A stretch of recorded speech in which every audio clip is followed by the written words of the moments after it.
Hey you guys, it's Peter, and welcome to my channel. Peter Boom Boom. Peter Boom Boom. Peter Boom Boom likes books. And today I am doing a book tag. I haven't done a book tag since I did my own creation. I designed my own book tag, the 5 questions, 5 poll book tag. I did that a couple weeks ago. But this isn't about all that. Today is I think it's called the Over 30 book tag. And I was so excited when I started seeing this go around. It is from Emily, and her channel is called Ink Not Blood. And I want to give a little belated happy birthday to Emily. Her birthday, she publishes on February 17th, 2019. Happy birthday to me, to celebrate my birthday in the community of awesome over 30 booktubers out there. There aren't many of us, but hey. How about the over 40s? How about the almost 50s? How about the almost 60s? Wait a second. Okay. Happy birthday to me, to celebrate my birthday in the community of awesome over 30 booktubers out there. I put together this fun little tag. Tags listed below. She tagged a bunch of people under there, not me. She must think I'm 25. I know. People all the time get confused. They think I'm so young. It must be the white beard. But anyway, I'm going to do this tag. I think it's really, really fun. It's not long. You guys should all go do it.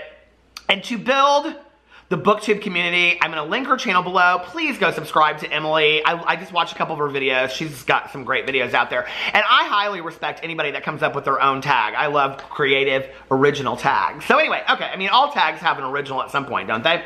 So let's get right into this. I have all of the books. I don't want to show them because you'll know what they are. I have all of the books except for the last tag. So let's get into this. I need my readers on because I'm over 30. Number 1, name one of your favorite books that features a protagonist who is 30 years old or older. And I don't think this will be any surprise to anybody that this is one of my favorite books, if not my favorite book of life, and that is To Kill a Mockingbird. And my favorite protagonist from a book is Atticus Finch. I love Atticus Finch. I know some people have issues with him in Go Set a Watchman. I think when you read it in context, I don't know, even if you're a little bit older, I think a lot of it makes sense. So yeah, Atticus Finch is probably my favorite protagonist that's over 30 from any book whatsoever. So that's the first one. This is going to be a real short tag, isn't it? The second one is, name a book that represents who you were when you were younger. And that was also a very, very easy one for me. And that would be Holden Caulfield from Catcher in the Rye. By J.D. Salinger. I love this book so much. And this is actually my mother's copy. She has it in here, written down, Holden Caulfield, Phoebe Caulfield, I don't know why. True story, little unknown fact, glamour shots. If I had been a girl, I would have either been Daisy from The Great Gatsby or Phoebe from The Catcher in the Rye. So can you imagine that? Phoebe Monn. Oh my God. Daisy Monn. Daisy Monn's not bad. We don't really ever see any Daisies anymore, do we? And if there's a Phoebe, no offense if you're a Phoebe, but Phoebe's kind of uppity, don't you think? Anyway, okay, and then she has written in here something about strictly for the bird. She has that underlined because I guess she liked that. But I loved Holden Caulfield when I read this book. I so related to him. The whole world was a bunch of phonies, weren't they? I mean, when you're younger, you kind of see that. As you get older, you're like, am I a sellout? You know, like, am I like that too? So it's funny, and I think, you know, I've read this book a couple times, and, you know, it's just, I have to tell you, the last time that I read this book, I did not enjoy it. I don't even think I finished it. So it changes over time with you. But when I was younger, this book definitely represents my youth. I mean, I thought I was Holden Caulfield. I even got the baseball hat. There used to be this catalog. I can't remember what it was. But they always had, it was like a long, if somebody knows what this catalog is, let me know. But it was like this long, like thin catalog. It was like this thin, and they always had cool stuff in there. They had Holden Caulfield's hat, and I had it when I was younger. So I wonder what happened to that hat. It's probably in my basement somewhere. All right, next one is number 3. I like number 3. Name a book that represents where you are in your life now. And you know, that was kind of hard. And I was sitting there looking at my bookshelf because I wanted to have books to show, because it's a book tag, so why wouldn't you want to have books to show? And I was thinking about it, and it was like kind of hard, you know? But I'm at this period in my life where, if you don't know, I've been sober for 24 years. I'm doing a lot of inventory in my life right now, and I'm really taking a look at who I've been in those, you know, past 24 years and who I want to be going forward, and really trying to learn from the experiences of my life and, you know, the times that I've messed up and fallen on my face, and trying to, you know, be a better version of myself on a daily basis, and looking at all of the experiences I've had in my life, and just really taking inventory. And I've been doing that a lot with my sponsor, and, you know, just in counseling and things like that. So So I have to say that the book that represents best where I'm at right now, and I would say at the end of the book, like the very last line, is Wally Lamb, She's Come Undone. And we read this for our book club last year, and the very last part of it I think is exactly where I'm at. And it's when she sees, well, this won't ruin it for you, but she sees this whale and she says, people run from the cabin now, pushing past me, hooting and aiming their cameras and beer bottles at the affirmage. Thayer's head is above the crowd. He's shouting, I'm going to start crying, honest to God, in a book tag. He's shouting for me. I'm shouting too, because they've just seen the whale breach. And I'm shouting too, shouting back against the others toward him. There, I saw her. I saw. And I think the reason why I love that so much is that it was like this moment where she like really gets it. Like she understands what life is all about. I have not cried in a booktube video and I cannot tell you how long. But it's this moment when she truly gets what her life is all about, right? And she sees it, like she sees it for the first time in her life. And I think it took me 46 years and a lot of screw ups and a hell of a lot of mistakes to realize, you know, that I'm going to be okay. And so is like the rest of the world on some level. And I only have a very small effect on that. But I do have a huge effect on myself and what I learn and the things that I've gone through and trying to put good out there in the world. And this is such a fantastic book if you've never read it. So, and you can read this at any age. I read this 20 years ago and it had the same impact on me. I just didn't have a booktube channel to cry at on that. Okay, number 4. Name a book that represents something that has never changed about you. And this was really easy when I was standing up there. And the book is Wonder by R.J. Palacio. And I read this book, I think last year, at the beginning of last year. If not last year, the year before.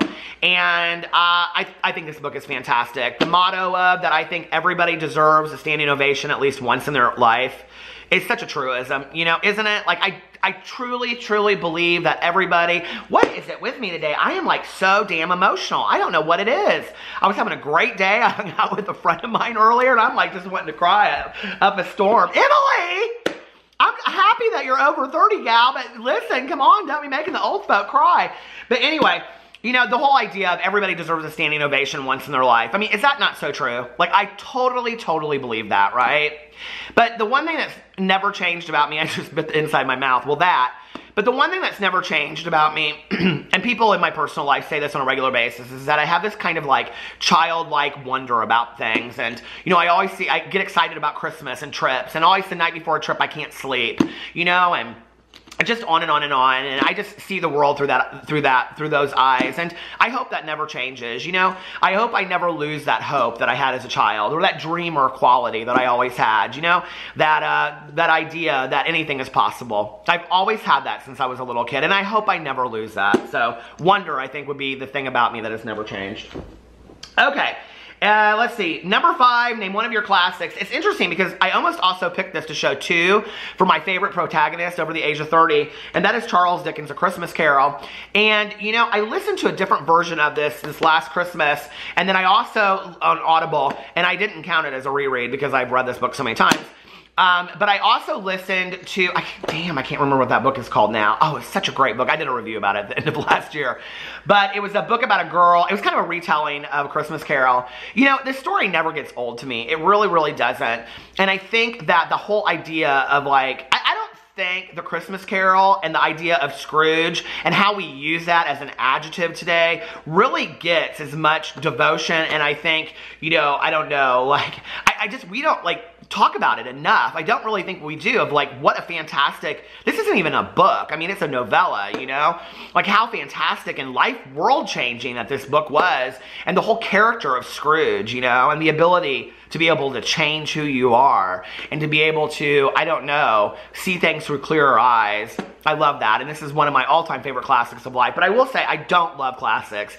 In undergraduate school, because I was an English major, I read a lot of them, and yeah, I just don't. I don't love classics. So, okay, and then the last question is, name a book you like or would like to read that was published in the year you were born. So, my mother used to tell me stories all the time from like when she was pregnant with me, and I was born in June, and that spring was very, very hot. My parents were living in Chicago at the time. My dad was doing his medical residency at Northwestern, and my mother said she would just sit at home every day and, you know, she would watch like that whole summer, like after I was born too, she would watch like the Watergate hearings, and the Pope visited Chicago that year. And it was like a huge year, you know, for her, and she remembered all these things. But the book that she said that she was reading, I should have checked to see if it was out, if this was true, or if my mother was telling a tale. But she said it was either the year I was born or the year after, but that she read Rosemary's Baby by Ian, oh, I can't think of his name now. But anyway, so she read Rosemary's Baby. No wonder I have such a fascination with scary movies and all that stuff today.